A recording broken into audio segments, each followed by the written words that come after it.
Autoritetų griūtis pribrendo per kelius šimtus metų ir mes dabar tiesiog skinam vaisius. Toks vienas pagrindinių skirtumų modernaus mąstymo, modernios filosofijos yra, kad ji mano, kad nebėra objektyvios tiesos. Jeigu ji ir yra, tai jos žmogus negali pažinti. Ypatingai aštriai tas iškeliama moralės klausimais. Kas yra moraliai gera ir kas yra moraliai bloga, pasakyti, matote, negalima, nes kiekvienas žmogus supranta kitaip. O jeigu jums nesimato, tai pasižiūrėkit, pavyzdžiui, kitas kultūras, kitas civilizacijas, akivaizdžiai matysit, kad jie supranta kitaip. Ir vadinasi, tikrai vienos tiesos pažinti neįmanoma. Čia yra moderni prielaida. Politikoje liberalizmas įkūnija šitą prielaidą. Sako, kiekvienas žmogus, valstybė negali aiškinti, kaip žmonėms elgtis, todėl kad kiekvienas žmogus tik pats gali nuspręsti, kas jam gera ir kas yra bloga, tada pats pasirinkti tikslus pagal tai, kas jam gera ir bloga, o valstybė tik turi kuo mažiau kištis ir sudaryti daugmaž vienodas sąlygas, kad visi tų savo kokių nori tikslų siektų, nesikišdama, ar tai yra gera ar bloga.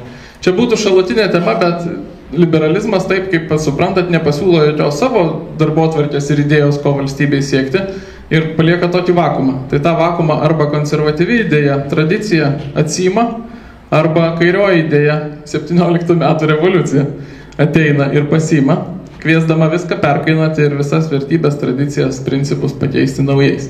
Du variantai tik tai. Liberalus vakumas niekada nelieka.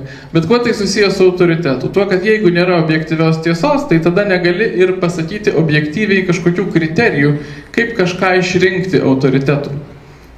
Nes šiaip mes visi, aš taip tikiu, kad čia sėdintis turbūt suprantam. Autoritetas gimsta iš to, kad kažkas yra geras, pasiekęs, profesionalus, aukštesnis už mus savo srityje. Geras poetas, geras mokslininkas. Jo autoritetas atsiranda iš to, kad mes pripažįstam, kad yra kriterijai, pagal kuriuos jis aukščiau už mus. Ir mes jį žiūrim iš apačios su tam tikra pagarba. O jeigu nėra tiesos, tai nėra kriterijų, nėra kaip pamatuoti ir nėra autoritetų. Ir kiekvienas sprendžia pats savo kiekvienos kasdieninės dalykus. Ir čia tada atsiranda ir tai, kad man atrodo, kad labai priešingų pažiūrų negu žmogus parašė pasišaipydamas knygutę prieš keletą metų, kiekvienas gali parašyti knygą. Taip vadinasi ta knygutė. Nežinau, aš jos nebuvau atsivertęs, bet tai yra teisingas pasišaipimas iš šiandienos visuomenės. Viskas devalvuojas, kiekvienas gali parašyti knygą, kiekvienas gali nusifilmuoti filmą. Turbūt visų jūsų kieno vaikai, kieno anūkai, kieno bendramoksliai filmuojasi filmus ir keliasi į TikTokus.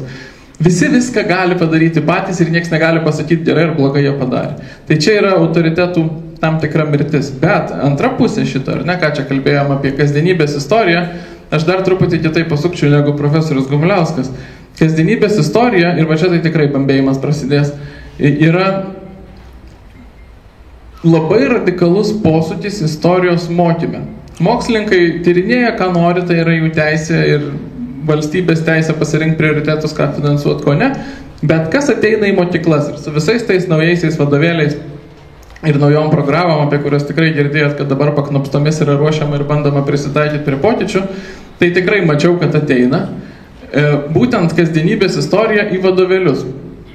Vis daugiau tų tokių buitiškų dalykų, mikrobų istorija, lygų istorija, drabužių istorija, valdžių istorija ir įvairiausių tokių. Ir visa tai yra vertinga ir įdomu. Ir niekaip nenuvertinu to darbo žmonių, kurie šitą tyrinėja, rašo ir gausina mūsų žiniją, bet vėl hierarchija.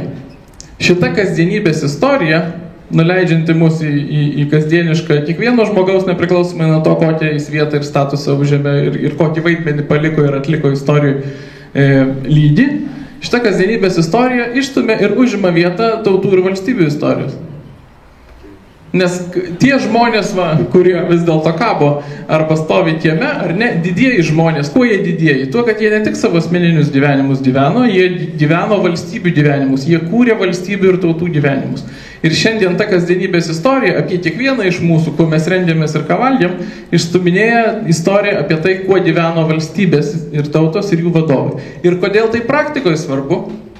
Todėl, kad kasdienybės istorija skatina mąstyti apie istoriją kaip individų istoriją.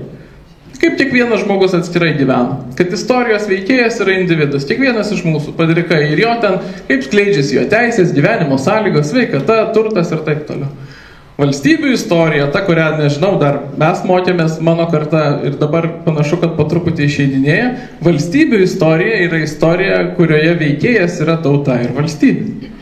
Ir jos mokymasis skatina tokį nuostabų dalyką, kaip mąstymą per tautą ir valstybę, kad istorijos dalyvis yra tauta ir valstybė, ir kad yra tokie dalykai kaip tauta ir valstybė, ir kad mes jos dalis.